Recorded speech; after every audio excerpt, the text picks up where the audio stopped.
Tepatitlán, el Pozo Prieto, por la calle Hidalgo, apenas a media cuadra del Santuario del Señor de la Misericordia. Una pared carcomida que corona un viejo enrejado, encierra el Pozo Prieto, un lugar misterioso de aguas tan negras como su fama.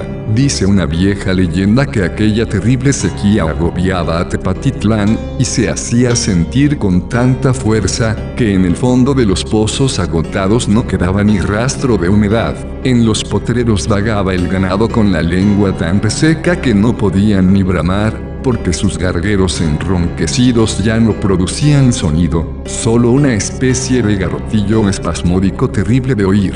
Y poco después sus huesos calcinados por el sol canicular blanqueaban en medio de los campos. Solamente las auras y sopilotes estaban felices porque con tantos cadáveres no les faltaba que comer.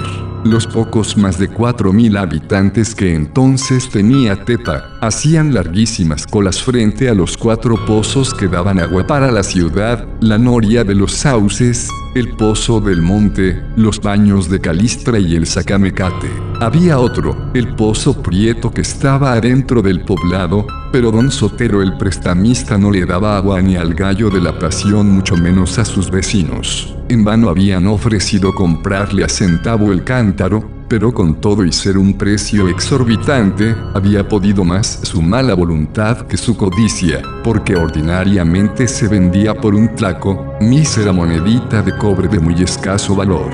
Todos al principio le rogaban al agiotista que les vendiera nomás para remediar las necesidades más apremiantes, pero el viejo cerraba su corazón a piedra y lodo y no escuchaba súplicas. Al prolongarse el estiaje cundía la desesperación, y ya había quienes incitaran a tomar por la fuerza lo que no se lograba con ruegos. Miedoso con todos los de su clase, don Sotero se había armado hasta los dientes, y estaba dispuesto a lo que fuera con tal de defender su líquido tesoro, emperrado como estaba en no cederle a nadie. En el cielo intensamente azul no se veía navegar ni a la más pequeña nubecilla, y el sol cayendo a plomo resecaba la tierra refractando el calor, y convirtiendo el ambiente en un verdadero horno. Esta vez las rogativas del cielo parecían no ser escuchadas, y de que no llovía no llovía. Dicen que los avarientos gozan lo indecible hundiendo las manos hasta los codos en sus tesoros,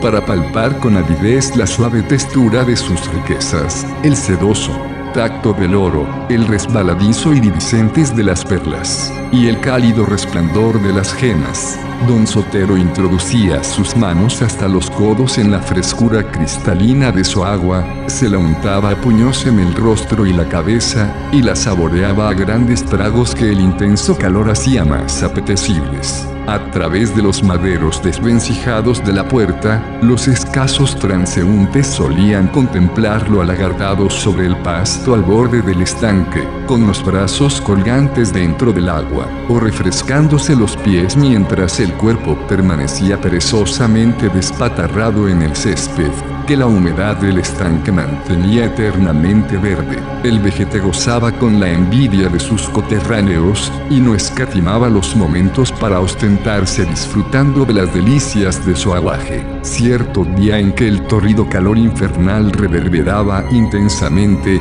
don Sotero se acercó como siempre a refrescarse, pero en lugar de echarse puños de agua, también como siempre, sumergió la cabeza para sentir el frío vivificante en la envoltura de su cerebro encendido de avaricia, pero en su goloso deleite se deslizó inopinadamente, y fue a dar con una grotesca maroma casi a la mitad del embalse. Y entonces ya no fue el calor del ambiente, sino la frialdad de las profundidades que lo hizo estremecer, y don Sotero nunca aprendió a nadar.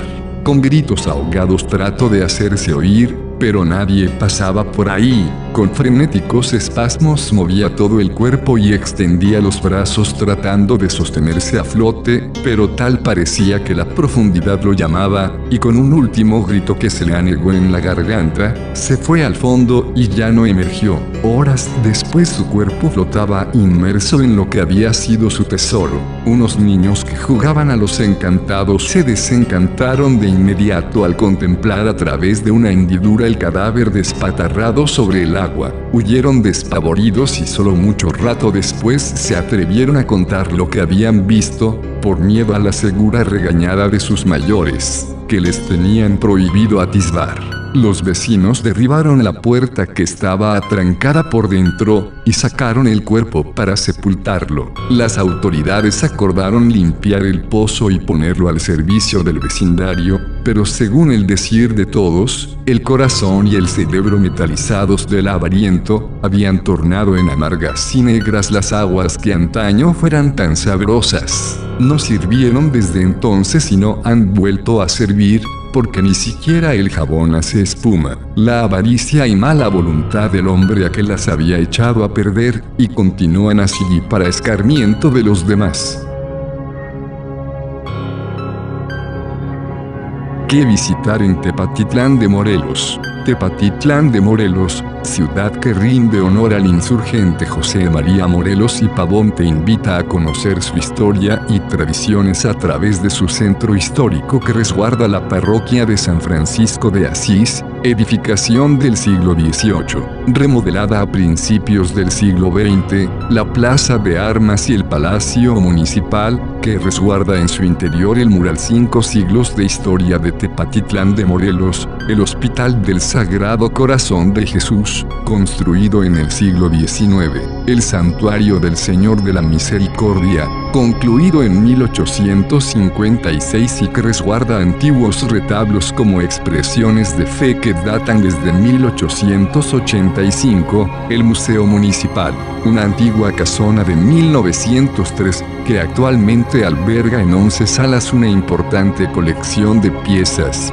prehispánicas, pinturas, arte sacro y piezas de época. Recordando el pasaje de la gesta cristera por la región, se invita a conocer el árbol en que fue colgado el mártir San Tranquilino Ubiarco, y para los amantes de la naturaleza no deben dejar de visitar la barranca del río Verde, así como el paisaje agavero que ofrece este municipio.